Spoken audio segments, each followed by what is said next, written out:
मित्रांनो तुम्हाला एक गोष्ट सांगू का, आजकाल 10,000च्या आतमधले स्मार्टफोन म्हणजे रेअर कमॉडिटी झालेली आहे. आणि बरेच वेळा असं होतं की जी लोक पहिला फोन घेत असतील, लहान मुलांना, शाळेतल्या मुलांना तुम्हाला फोन द्यायचा असेल किंवा आई वडिलांना तुम्हाला फोन द्यायचा असेल तुमच्या, तर तुम्ही जनरली बजेट सिरीज मध्येच बघताय. 10,000च्या पेक्षा जास्त पैसे खर्च करायचे नसतात तुम्हाला. पण तुम्हाला माहिती आहे का, आजकाल हे फोन्स मिळतच नाहीत. सगळे फोन्स महाग होत आहेत. एक तुम्हाला इनफॅक्ट दोन गोष्टी मी तुम्हाला सांगणार आहे. एक तर जरी तुम्ही 10,000पर्यंतचा फोन घेत असला ना, तर 4G वगैरे घेऊ नका, काही झालं तरी. खरं सांगतो, नंतर तुम्हाला पश्चाताप होईल त्याचा. 5G फोनच प्रिफर करा. आणि मी तुम्हाला आता लिस्ट देतोय, एक 4-5 फोन्स आहेत त्या प्राइस रेंज मध्ये जे चांगले आहेत. त्यामुळे जर का तुम्हाला घ्यायचं असेल एक बजेटमध्ये, तर तुम्ही ह्यांच्याकडे बघू शकता. बजेट जर का तुमचं जास्त असेल ना थोडं, तर थोडं 15-20 हजारापर्यंत स्ट्रेच करा, कारण की खरंच मग चांगले फोन्स तुम्हाला मिळतील. कारण की आजकाल हे बघा, 4GB रॅम वगैरे ना खूप कमी होते कुठलेही ऍप्स वगैरे वापरायचे तर. कमीत कमी 6 किंवा आयडियली 8GB रॅम असली पाहिजे, पण 10,000मध्ये मिळत नाही. त्यामुळे आम्ही 4GB सुद्धा काही रिकमेंड तुम्हाला करणार आहे. नीट बघा, व्यवस्थित बघा, लिंक सुद्धा देणार आहे तुम्हाला. तर जर का इंटरेस्टेड असाल तर नक्की जाऊन बघा. आणि हो, सेलमध्ये जर का आता फोन घ्यायचा असेल ना, तर आत्ता घ्या, कारण की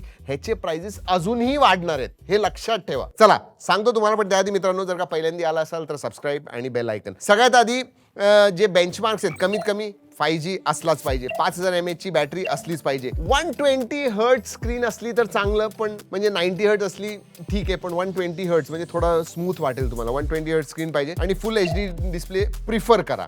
HD डिस्प्ले ठीक आहे, पण प्रिफर करा फुल HD डिस्प्ले. बरं, लावा बोल्ड N1 हा एक चांगला फोन आहे. 464, 8,999, 9,000च्या खाली मिळतोय. HD प्लस स्क्रीन आहे, 90 हर्ट्जची, ठीक ठाक आहे. 5000 mAh ची बॅटरी, 18 वॉट चार्जिंग आणि युनिसॉक T765 हा प्रोसेसर येतो. ह्याचं चांगलं आहे काय माहिती का, 2 वर्षाचे अपडेट्स प्रॉमिस केले. 10,000च्या खाली कोणी तुम्हाला 2 वर्षाचे मेजर अपडेट्स देत नाही. म्हणजे तुम्हाला Android 15 मिळेल आणि 16 आणि 17 सुद्धा अपडेट मिळेल.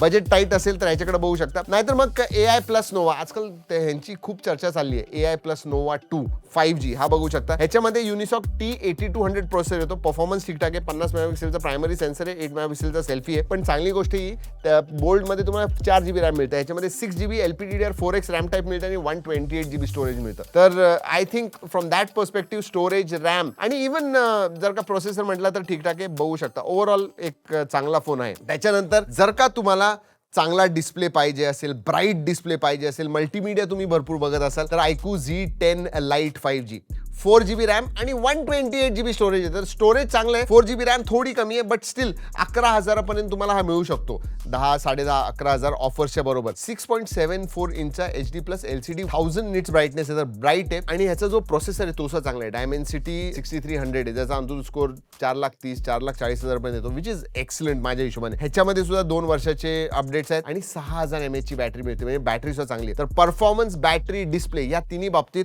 हा स्टँड आउट होतो.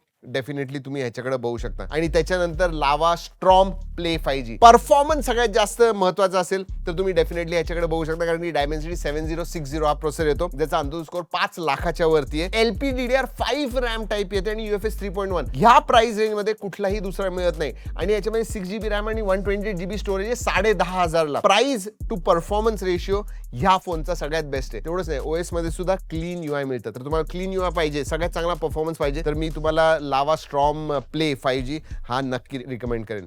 पण हो, तुम्हाला जर का ब्रँडेड चांगल्या ब्रँडचा फोन पाहिजे तर Samsung Galaxy A07 one of the highest sold phone आहे. जेव्हा लॉन्च झालं ना 11-12 हजाराचा होता, आता 14-15 हजारापर्यंत त्याची आली आहे. पण ऑफरमध्ये तुम्हाला 11-12 हजारापर्यंत हा मिळणार आहे. Dimensity 6300 आहे, HD प्लस 120 हर्ट्जची स्क्रीन आहे, 6000 mAh ची बॅटरी आहे, Wi-Fi 5, Bluetooth 5.3, IP54 आहे आणि One UI 8 येतं. ह्याचा जो तुमचा एक्सपिरियन्स असेल फोन बरोबर तो सगळ्यात चांगला आहे. बाकी सगळ्यांमध्ये Android 15 मिळतं, ह्याच्यामध्ये Android 16 येतं, which is based on One UI 8. So excellent. आणि तुम्हाला सांगू का, बाकीचे मी म्हणत होतो की 1 वर्षाचे 2 वर्षाचे अपडेट्स देतात. तुम्हाला माहिती हा किती अपडेट्स देतो? 6 वर्षाचे तुम्हाला OS अपडेट्स मिळतात ह्याच्यामध्ये. 6 वर्षाचे. I mean that is absolutely crazy. म्हणजे सगळ्यात चांगलं सॉफ्टवेअर, सगळ्यात चांगलं UI एक्सपिरियन्स ज्याला म्हणतो, आणि लॉंग टर्म युसेज जर का तुम्हाला पाहिजे असेल तर तुम्ही definitely Samsung Galaxy A07 5G कडे बघू शकता. जसं मी आधी सांगितलंय, कुठलाही फोन घेतला ना, एक गोष्ट लक्षात ठेवा, 4G नाही 5G पाहिजे. That is very very important. आणि जे काय फोन सांगितलेत सगळ्याच्या लिंक्स आणि टॅग सुद्धा केलेले जे फ्लिपकार्टचे फोन आहेत, नक्की जाऊन बघा if you want to buy a phone around 10,000 rupees. चला मित्रांनो, या व्हिडिओमध्ये एवढंच. पुढच्या व्हिडिओपर्यंत जय हिंद, जय महाराष्ट्र.